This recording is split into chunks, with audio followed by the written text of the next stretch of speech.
feel bad for you. I don't think about you at all.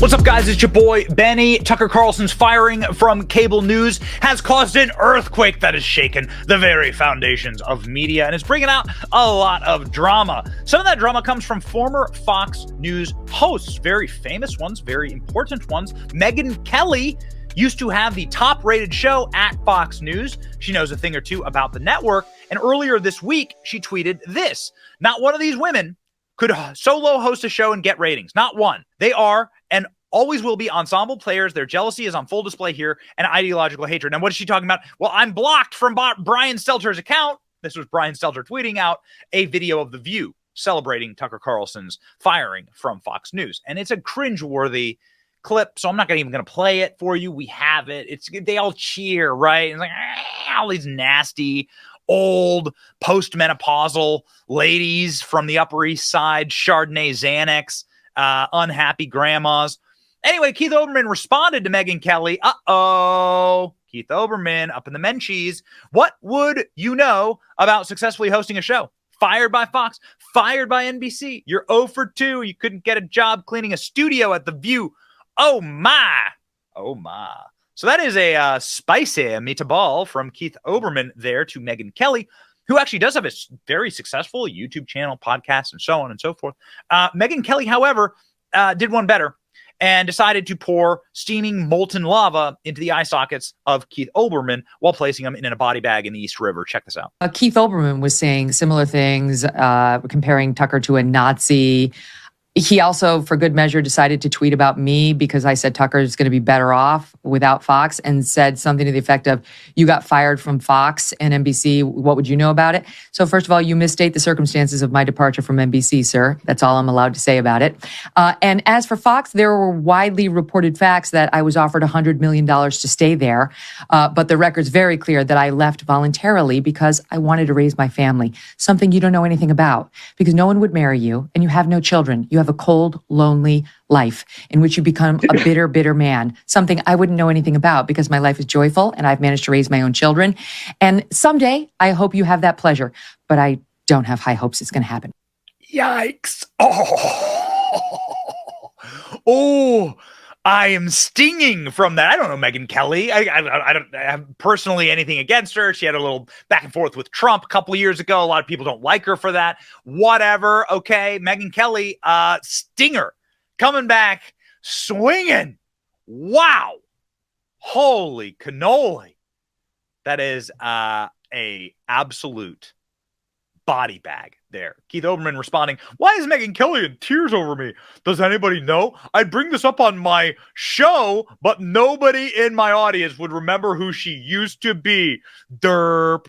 Here's Keith Olberman's show has 300 followers. Okay? Keith Olberman's show has 300 Twitter followers. Megyn Kelly, on the other hand, has 2.7 million Twitter followers. I think that Megyn Kelly is winning here, Keith. And let's go ahead and check the scoreboard here as it pertains to people's happy personal lives. Keith Olberman, here on his Wikipedia page, let's zoom in. Occupation, fired, essentially from every job he's had. Fired from this one, fired from this one, fired from this one, fired from this one. No kids, no wife, 64 years old. Yikes. Okay, bro. Bad decisions you have made. Now Tucker Carlson's departure has indeed led to quite a bit of drama on a number of different levels at the network. Greg Gutfeld is coming to Tucker's defense. He's not the only Fox personality coming to Tucker's defense. Greg Gutfeld saying, "You're a crass actor, Geraldo, real man of the people." Geraldo tried to take a cheap shot at Tucker Carlson, calling his reporting BS, and Greg Gutfeld coming in over the top. Also, Greg Gutfeld coming in over the top on Fox News' airwaves to say that Tucker Carlson should run for president. Yikes, you are not allowed to say that. I promise you the network made an order that no Fox personalities are allowed to talk about Tucker Carlson. Here's Greg Gutfeld blowing through Congressional Black Caucus, and I think somebody like Susan Rice, who's got strong credentials with Obama and with Biden, looks at that and says, why aren't I the president? Wait, do you think that Susan Rice is going to take on Kamala Harris for the nomination? I think there is a chance. I'll watch it. And then, so in 2024, it'll be Susan Rice versus Tucker Carlson. Okay. Up next, Bill Maher. You can tell he's not supposed to say that.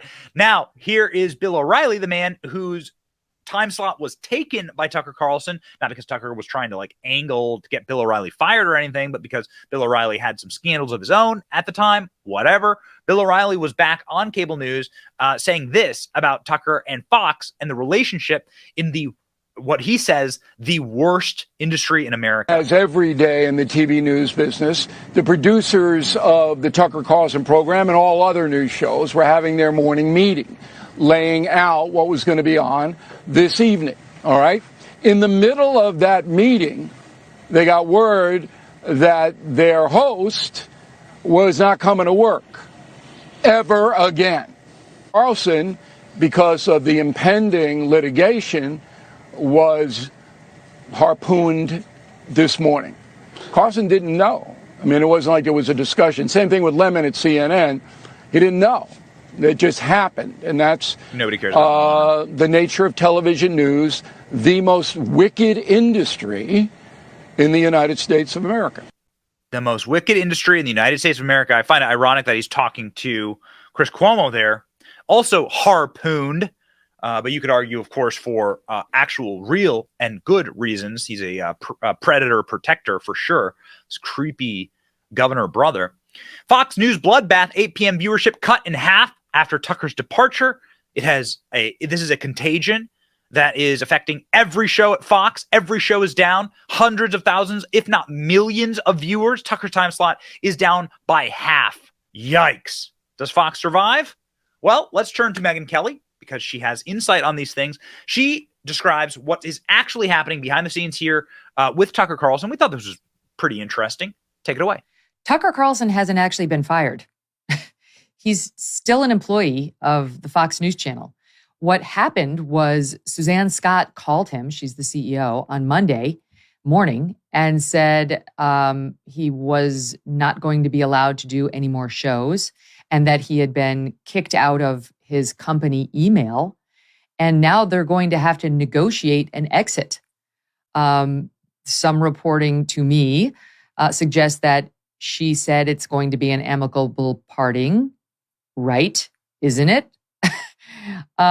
Completely catching Tucker off guard. But Tucker's not fired. That's my information, that he still needs to negotiate the exit and that right now he's not free to launch a podcast or a digital show or negotiate with other employers at all because he's still under contract. They pulled his show off the air. They also fired his executive producer, Justin Wells.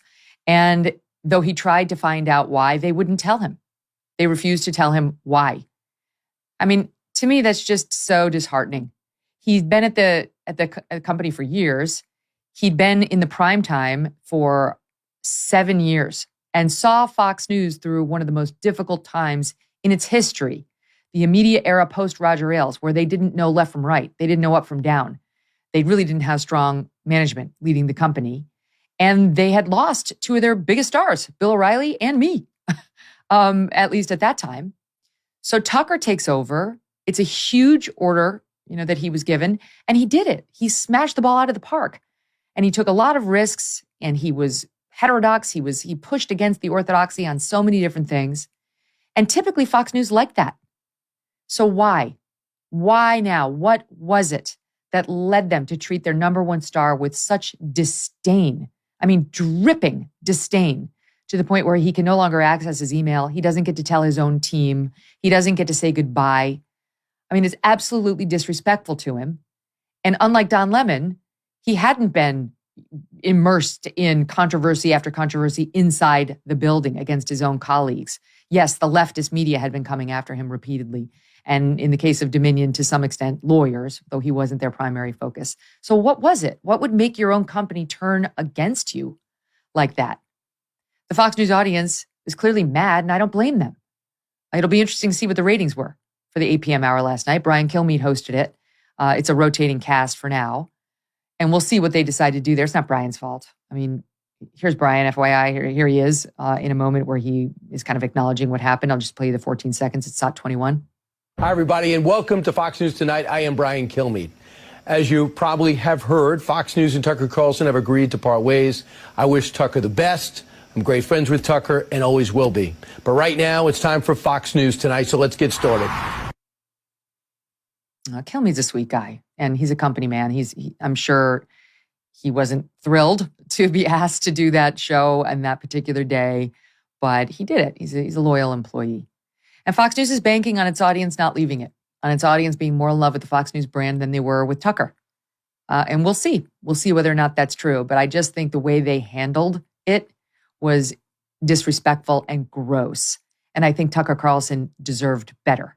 I certainly hope that he uses Brian Friedman, my old lawyer, to get the remainder of his contract. The Wall Street Journal reporting that Tucker was making around $20 million a year and that they will pay him out on his deal. I don't know when it expired, but he was in the process reportedly of negotiating a renewal.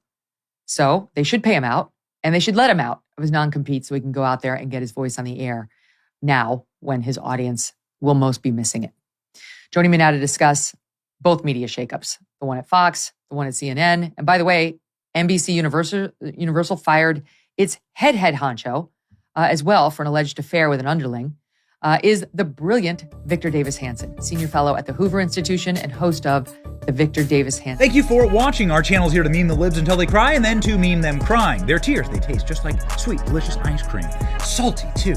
We ridicule the establishment and the libs because of you. Your support keeps us going. So if you like what you saw, please punch the subscribe button, click like, and ring the little bell so that you know when we're live. Don't you want to know when we're live? And make sure that you subscribe to our email list just in case the plug gets pulled, as tends to happen. If you want to see more of our videos, click here or here. My name is Benny Johnson. Stay free, Base Patriots.